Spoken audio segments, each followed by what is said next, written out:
Alors, carrière d'un gestionnaire à l'ère du 4.0, à quoi ça va ressembler? 8 éléments. Premier élément, la curiosité. Il faudra que le gestionnaire soit curieux et amène ses équipes à être curieux pour développer l'innovation et la créativité. Donc, un point très important en cette ère. Deuxième point, communication et inclusion.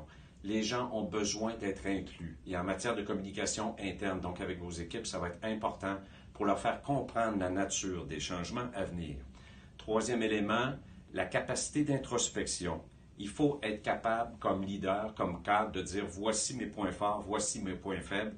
J'ai besoin de vous, mon équipe, pour pousser sur mes points faibles et pour qu'ensemble notre organisation grimpe plus vite.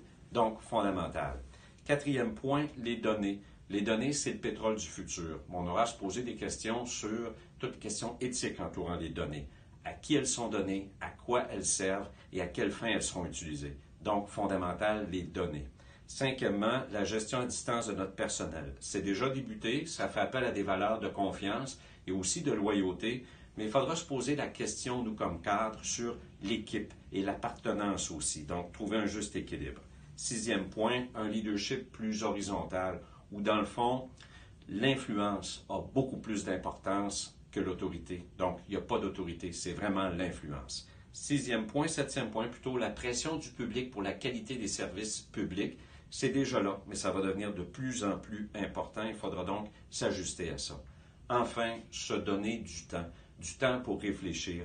Pensons entre autres à l'automatisation de certains services, par exemple au niveau des rôles conseils juridiques, rôle conseil en RH qui pourrait être automatisé. Il faudra se donner du temps pour bien réfléchir au type de service qu'on voudra automatiser.